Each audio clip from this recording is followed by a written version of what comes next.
The Radio Memories Network is brought to you in part by Liberated Syndication. Podcast publishing made easy. Libsyn.com. That's Libsyn.com. Join us with this week's episode of I Was a Communist for the FBI.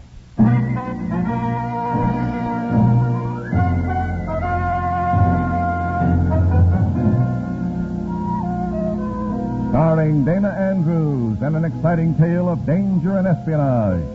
I Was a Communist for the FBI.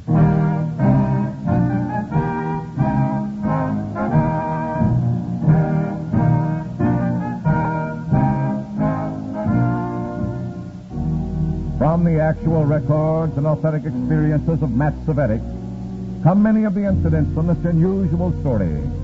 Here is our star, Dana Andrews, as Matt Cvetic, who for 9 fantastic years lived as a communist for the FBI. Matt Cvetic. You can read that name in the official reports of the FBI. 9 years' worth of reports of communist conspiracy against the United States. Lifelong friends spit the word commie at you, and sometimes you wonder if it's worth it. This is one of the stories that answers your question. In a moment, listen to Dana Andrews as Matt Cvetic, Undercover Man.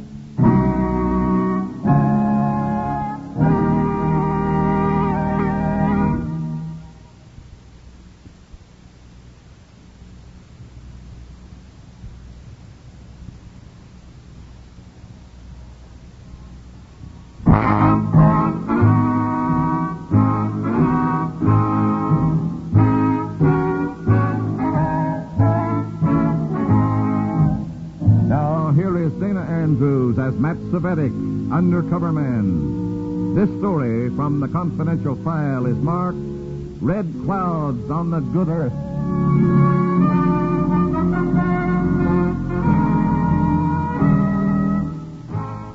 It had been a long, hot summer with the usual news headlines. Hottest day since 1896. On this particular night, I was in my small hotel room typing a report to the FBI.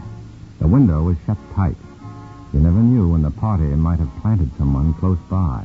Even the sound of a typewriter could arouse suspicions. Comrade Cvetic might have to explain.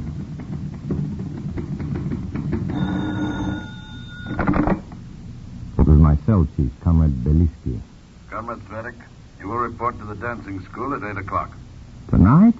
Look, I'm beat. I was out... This is a special meeting. Beliski, I've pounded the sidewalk from one end of town to the other, collecting dues all day. I tell you, I'm all in. Comrade Cvetic, I suggest you read Comrade Willett's excellent article on personal emotions in this week's issue of Political Activities. The meeting is at 8 o'clock. Be there. Dropped dead. Well, that's the first happy thought I've had all day.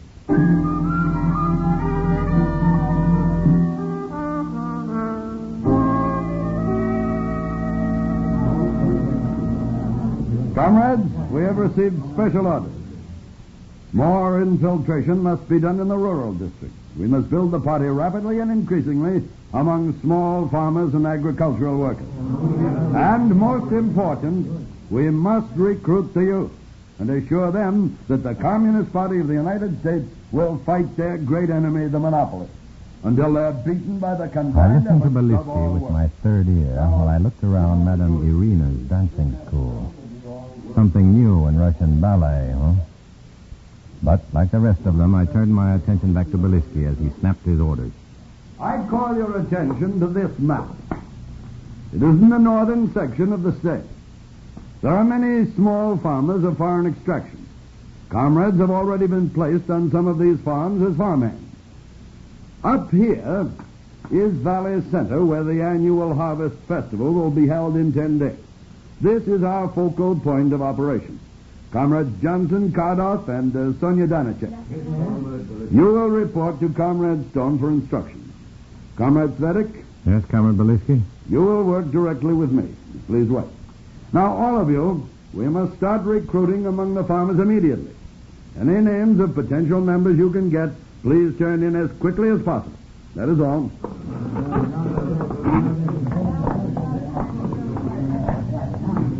Comrade Cvetic, Let me show you on the map the territory you are to cover.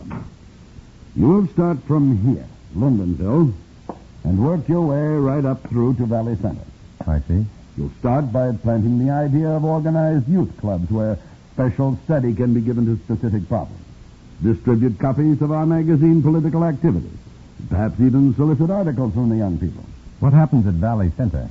At the Harvest Festival, we will contribute to the entertainment by showing motion pictures. Our propaganda films, of course. Our educational films.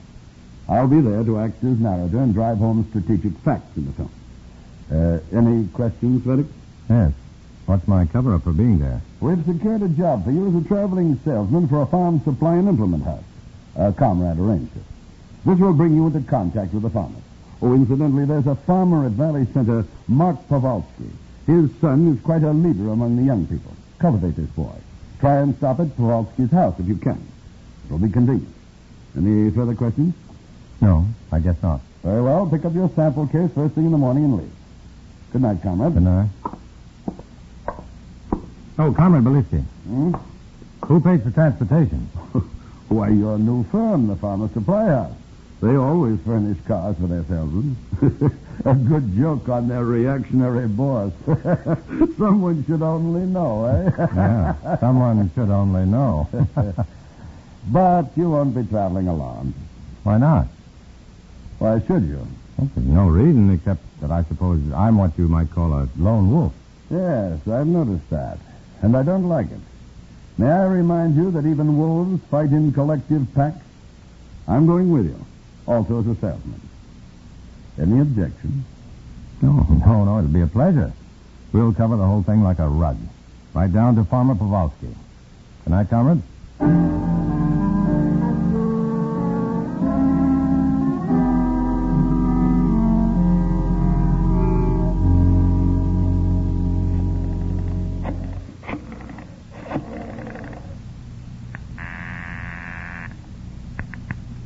Hello? Stephen? Yes, Frederick? I'm phoning from a drugstore. I just left the meeting. What's up? Infiltration of the farmers. I'm leaving on a trip. What's the pitch? Common literature, propaganda movies, usual thing. At least that's what they say. But I've got a hunch there's more I haven't been told about because... Well, so long, honey. I didn't get a chance to tell the FBI agent my destination because a glance over my shoulder had told me that Comrade Beliski was moving close to the phone booth. Oh, hello, Beliski. Frederick, I was just going to phone you. Isn't it a small world? What about? I thought we'd plan our route tonight so we can get an early start in the morning. Tonight? Well, as a matter of fact, I just made a date. A very red-headed date. But, of course, I can't break it. Why break it? Maybe she has a friend for me. Comrade Beliski. Personal pleasures before party business? May I remind you of Comrade Willett's excellent article on personal emotions in this week's issue of Political Activities? Oh, of course. You won't mention it. No, but what's that kind of talk, Beliski? Others are not so generous. Now, let's get something to eat and talk over our plans.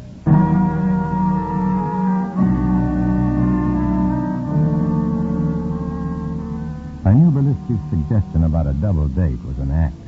He was the party's best stool pigeon and responsible for at least 2 deaths, suicides, in the Communist Party. Yes, Beliski was very good at ferreting out traitors, and I had a terrible hunch that he wasn't coming with me just because he liked my company.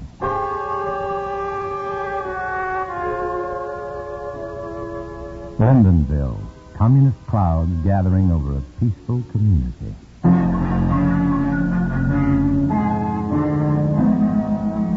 Communist seeds of agitation had been dropped into rich American soil by the party members who had been working on the farms.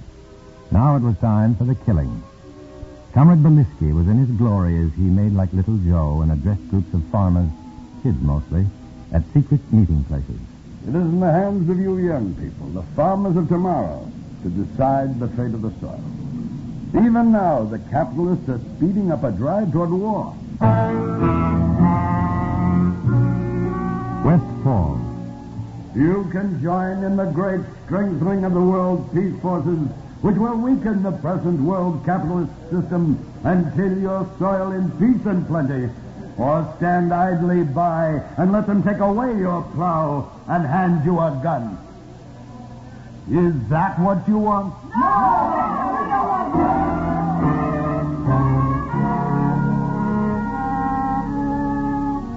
I met party workers I'd never known about. My list of names was growing. I'd have a pretty big report for the FBI when I got back. Correction, please, if I got back. With Comrade Belisky sticking to me like a mustard plaster, I still hadn't found a safe moment to make contact with the FBI. Valley Center was our next stop, and I kept wondering what would happen there. How many more miles to Valley Center, Matt? About 32. We did all right with those kids in Jacksonville, didn't we? Yeah, we did great. They ate it up. That angle I have about being driven into war is pretty good. Every word a pearl, comrade. Thank you. Say, Belisky, about this plan to show propaganda movies at Valley Center. Sounds kind of weak to me. I mean, we gotta dream up something stronger. We have. Oh? What gives? Well, during the movie, at a given signal, some of our party members planted in the audience will rise in protest and demand that we take the picture off. That will be our chance to jump up and demand our rights as Americans to see and hear for ourselves. Then... The riot. Violence, arrest, and new recruits who sympathize will join our party. Exactly. It'll work. It always does. Hey, slow down. We're no good to the party dead. I'm just trying to make Valley Center before dark. You're not scared, are you?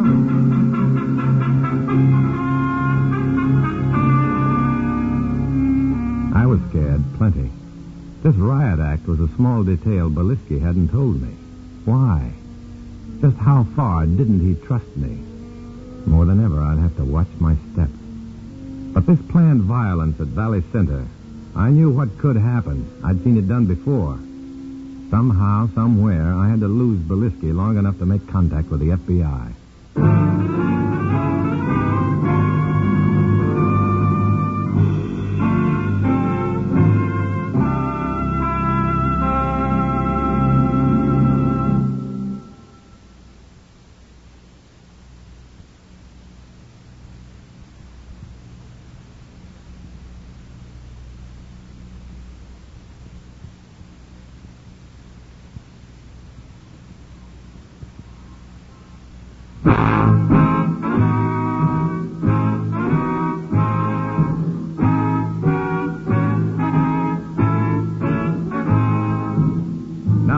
To Dana Andrews, starring as Matt Savetic in I Was a Communist for the FBI, and the second act of our story.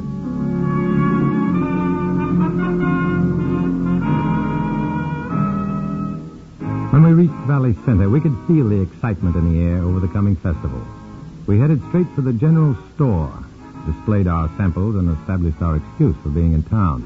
Luck was with us, if you can call it luck, because Mark Powalski was in the store, too, at the Powalski farm. There was just one thing wrong. Comrade Belisky declared himself in on the invitation, and the odds against my losing him long enough to make that phone call to the FBI were getting too big for comfort. Well, Mr. Powalski, you're very kind to invite us to stay here at your farm for the festival. I hope it isn't too much trouble. Trouble? Of course not. When I meet a man named Savetic at the general store, whose people come from Slovenia, my own country, I say this man and his friend stops only at Powalski farm. And tonight my daughter Paula cooks for us only old-style dishes. You like that, eh? Well, yeah, that's great. Mr. Powalski, I have to make a long-distance call. I'll pay for it. Sure. The phone is in the kitchen. Thanks a lot. Oh, here's your friend Mr. Belisky back with our Johnny. I must go tell Paula to make supper. You know something, Mr. Belisky? I never thought of it like that. Pop, Mr. Belisky's been giving me some figures on the consumer's market. So? Oh, Mr. Savetic, you want to make long-distance call now? No, I'll do it later. Where is Paula? Paula! Who are you going to phone in long distance, Savetic? I was just going to report that we'd reached here. Report our location, you know. No, I don't know, since I'm in charge. Hey, Pop, come here a minute, will you? I want to ask you a question. A question? Yeah. did you ever think of the tremendous cost of farm produce to the consumer? The profits all along the line, but the farmer only grosses a few pennies on them. So? So what kind of a deal is that? Johnny, you don't understand. There are many problems before the consumer gets the product. Transportation, canning, labor costs, advertising. This is big business. I wouldn't want to change places. Why? What's so great about being a small farmer all your life? That, Mr. Belinsky, is something only a farmer could understand. Excuse me, Mr. Pavelski. I didn't mean... I know. It's only too much talk I hear lately about profits. It is dangerous. I'd better go to the barn now. Oh, hi, Pop. What's your hurry? Well, wait, Pop. I'll go with you. Paula, we got company. Oh, Mr. Svenik, this is my sister, Paula. Someone should have prepared me for Paula. About shoulder height, my shoulder that is, blue eyes and blonde hair that proved nature was right once in a while. Comrade Belinsky made some inane, smirking remark about the traveling salesman and the farmer's daughter, and I made an inner non-proletariat prayer that the Powalski kids would say no thank you to the particular brand of poison we were selling.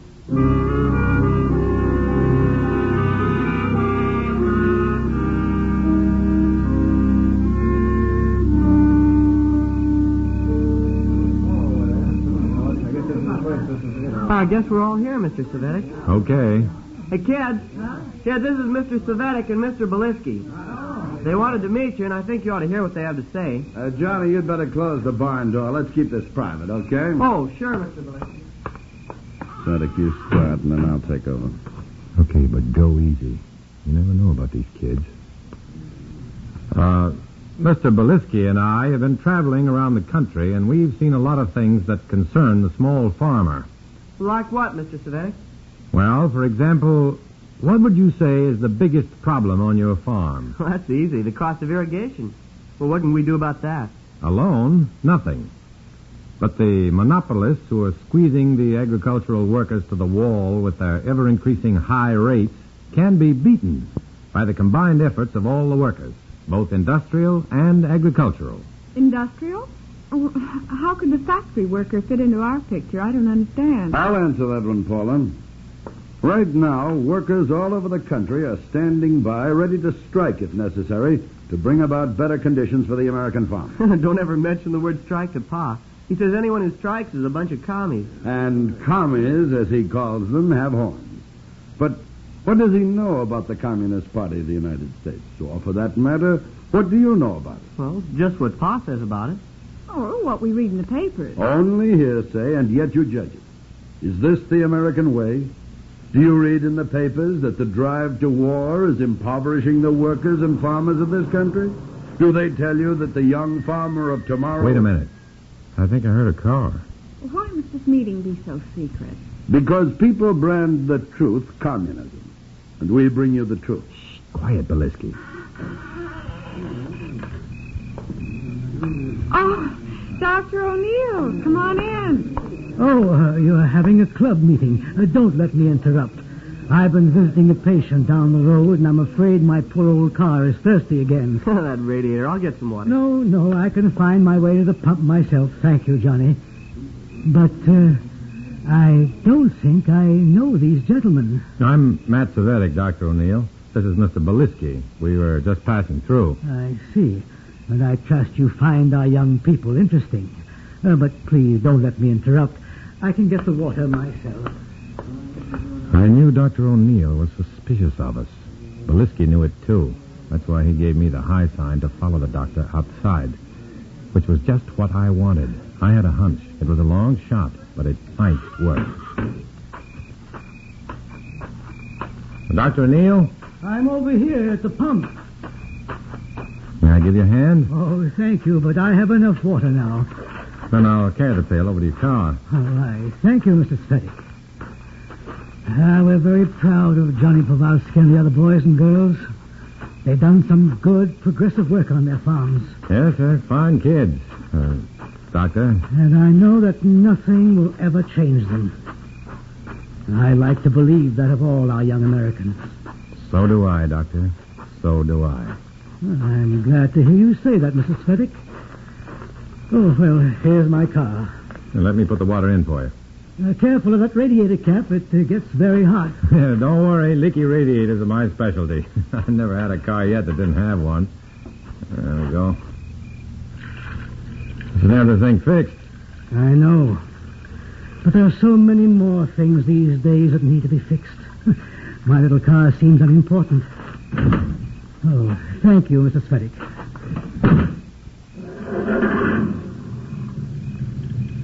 Oh, Dr. O'Neill, I've got a favor to ask you. Of course. What is it? Will you make a long-distance call for me? But Mr. Vovalsky has a telephone. Why well, can't... I can't explain. Well, suppose I say, trust me, Doctor. I'll make your call, Mr. Svedek. Thank you. Here, I'll write it down for you. This is the number, the city. Ask for Stevens. Tell him Svedek must have more samples sent to Valley Center before tomorrow night. Say it's a hot line. He'll understand. Very well. Oh, and here's some money. To cover the phone call. Please take it. Thank you. I will. My labor is skilled, but not highly paid. Goodbye, Mr. Svedek. Bye.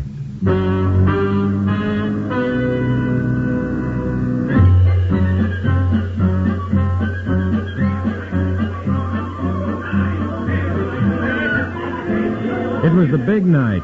Hog calling contests, square dancing, a midway with games and prizes.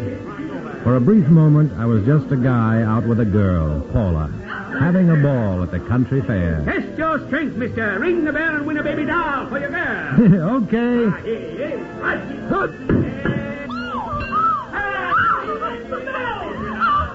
you're real strong.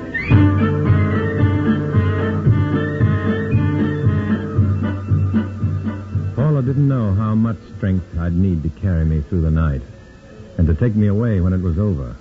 Because pretty girls and nice people were not in the cards for Matt Svedek. Not now. There'd be rioting in the movie tent soon and hysteria. I'd had no contact from the FBI, and it seemed that I was strictly on my own.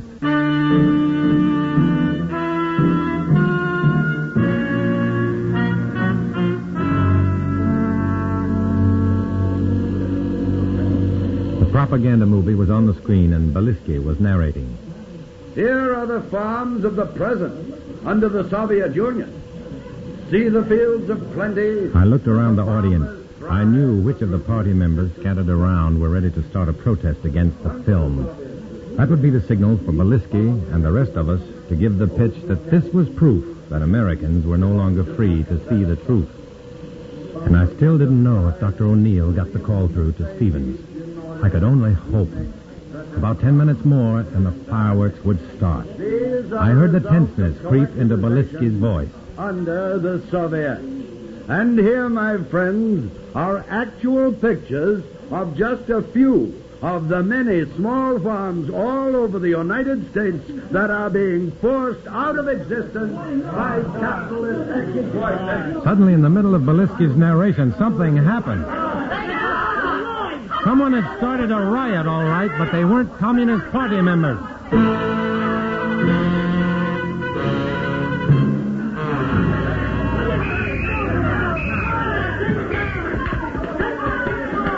Goes on now, men. Yeah, let's get out of here, quick. The sideway. What happened in there? Who tipped off the cops? How should I know? Answer me, Svedek. Who tipped off the cops? Well, I don't know. You don't think I had it? I never trusted you. You did it. You're crazy. Hey, get your hands off me. Answer me. Who tipped off the cops? I'll tell you who tipped off the cops. Huh? I did. You, Johnny? Yes, me. I should have let her beat your head off, Mr. Svedek, because you got it coming to you. You must think the kids around here are a bunch of jerks. Well, we're not. You called it yourself last night when you said we were the farmers of tomorrow. For your information, chum, we intend to defend that future. Come on, Svedek, let's go. What happened just now? The fight between us? You won't report it. No, I won't. You'll have enough explaining to do about how your plans got fouled up. The party won't like this. I know. You'll back me up. I'd like nothing better. Look, you better go back and see how many arrests they made. I'll go get the car. All right.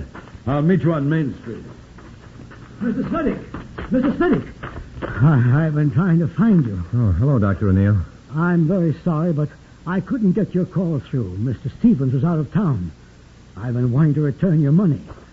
Here you are. Oh, thanks, Doctor. Don't worry about the call. It didn't matter after all. My car is close by. May I give you a lift? No, well, thanks a lot, but I'll go on by myself. Just as you say.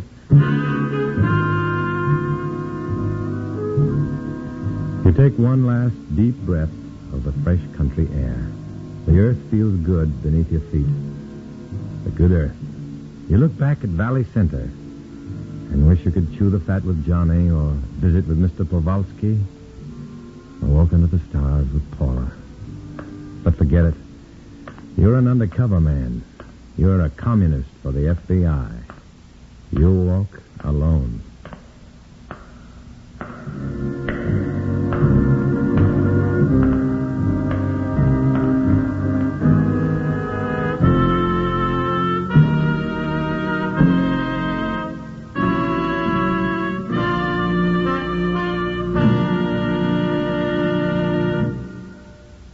Dana Andrews will return in just a moment.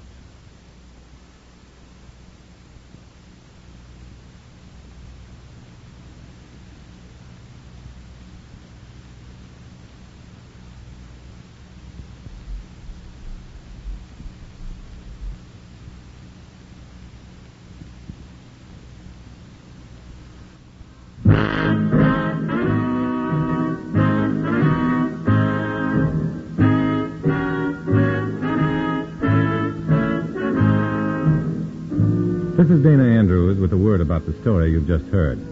In this story, as in all others, names, dates, and places are fictitious to protect innocent persons. Many of these stories are based on incidents in the life of Matt Cvetic, who worked undercover for the FBI.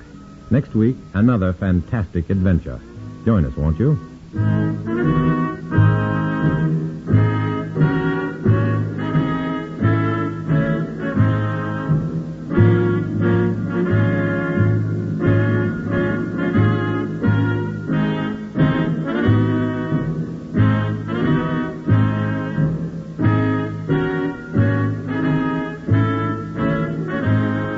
Join us with this week's episode of I Was a Communist for the FBI.